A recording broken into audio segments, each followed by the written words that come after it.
Hare Krishna friends, Radhe Radhe, welcome back to my Kanahas Darshan. Today I will be sharing with you the story of the four Kumaras. Before we begin our video, please subscribe to my channel and also click on the bell icon so that you don't miss any new video updates. Now let's begin the story. The Kumaras are four sages who roam the universe as children from the Puranic text of Sanathan Dharma. They are also known as Sanak Munis. The four Kumaras are the eldest sons of the creator Lord Brahma. When Brahma undertook the task of creation of the universe, he first created some beings from different parts of his body to assist him. The Kumaras was the first such beings. They were created from his mind and appeared as infants.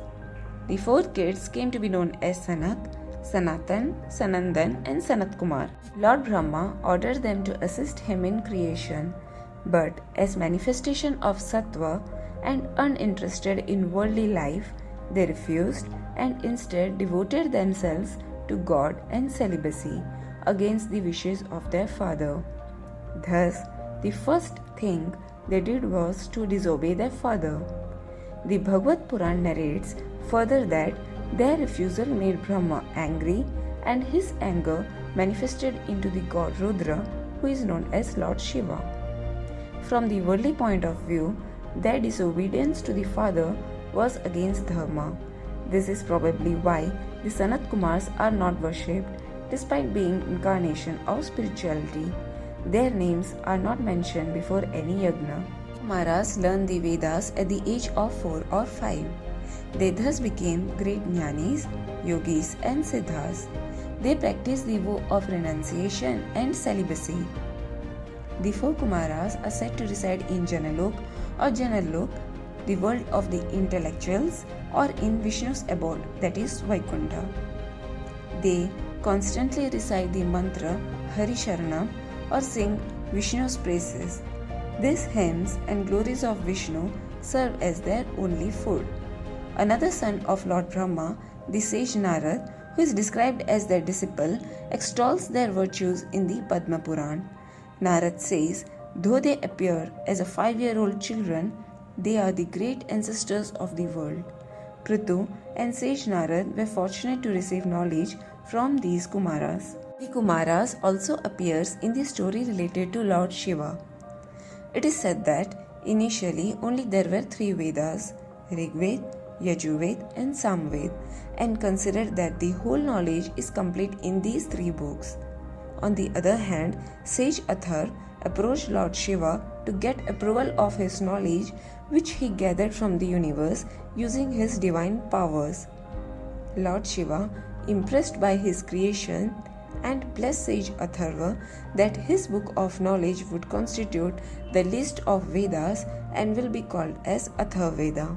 When this news reached the Kumaras, they protested as, according to them, the other 3 Vedas was a complete set of knowledge and there was no need of 4th Ved. They argued with Lord Shiva and challenged his authority to certify a 4th Ved. The Kumaras deliberately threw complicated questions to Lord Shiva and were confident of their victory. But Shiva, who is the Lord of all the supreme knowledge, answered each and every question. The sages accepted their defeat gracefully and asked for forgiveness. Since then, Atharved was added to the list of Vedas, making the total 4.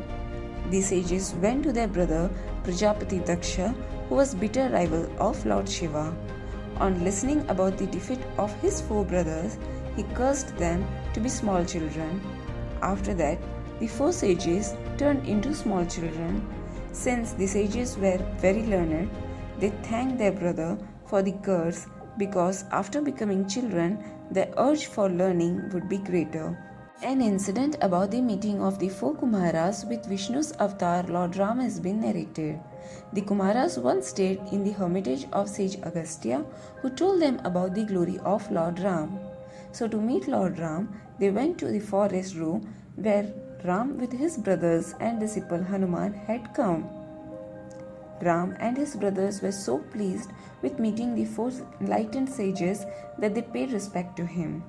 The sages were wonderstruck looking at the divinity of Lord Ram that they started shedding tears of happiness. Ram, looking at the sages, was deeply impressed and asked them to be seated and praised them for their great achievements and their knowledge of the Vedas and Puranas. The four Kumaras were also delighted to hear the words of praise showered on them by Lord Ram. They in turn praised his great virtues in a hymn. The Shanti Parva book of the Mahabharata describes the discourse given by the four Kumaras to the Devan king Vritra and his guru the sage Shukra. The king and his guru worshipped the Kumaras, and then Shukra asked them to describe the greatness of Lord Vishnu. Sanat Kumar starts with describing Vishnu as the creator and destroyer of all the beings. Visit to Vaikuntha. The four Kumaras roamed around at their free will with their cosmic powers all over the universe. During one of their visits, they arrived at Vaikuntha, the abode of Lord Vishnu. The city, with the residence of Vishnu, located at the center of 7 circular walls, is considered as a place of bliss and purity. It has 7 gates of entry. The four Kumaras passed through the first 6 gates without any hindrance. The 7th gate was guarded by Jaya and Vijaya, the 2 door guards of Vishnu's palace, who looked like Lord Vishnu with his blue skin and 4 arms adorned with huge garland and mace. The angry guardians stopped the four Kumaras and laughed at them, since they looked like children and were also naked, and did not permit them to enter through the 7th gate. The four Kumaras were confused by the behavior of the gatekeepers, as they had not faced such a situation and were never been insulted anywhere else. They expected Jaya and Vijaya to be like their master Lord Vishnu, who dwells in all the beings as the soul and thus does not differentiate among beings. Angry with the behavior of the gatekeepers, the Kumaras cursed them to be born on earth with the characteristics of lust, anger, and greed. The gatekeepers accept the curse and bow to the Kumaras and beg for their forgiveness. They request the Kumaras that they should be devoid of moha, lest they forget their Lord Vishnu. Vishnu, who learnt of the incident, appeared before the Kumaras in all his glory. The four Kumaras, who were on their first visit to Vaikuntha, took in by the sight and the glittering divine figure of Lord Vishnu. With deep devotion, they appealed to him to accept them as his devotees and allow them to offer worship at his feet for all time to come, and let his feet be their final emancipation. Vishnu complied with their request and also assured Jaya and Vijaya that they will born as demons on earth, but will be released from all birth by an avatar of Vishnu. The 2 guards were dismissed by the Lord to go and suffer the curse of the Kumaras on earth, and then only return to his abode after the end of the curse. The 2 banished guards were then born on earth at an inauspicious hour to sage Kashyap and his wife Diti as Asuras, who were named Hiranyakashyap and Hiranyaksha. In Kumar Sampradaya, Vaishnavism is divided into 4 Sampradaya or traditions. Each of them traces its lineage to a heavenly being. The Kumar Sampradaya is believed to be propagated in humanity by the 4 Kumaras.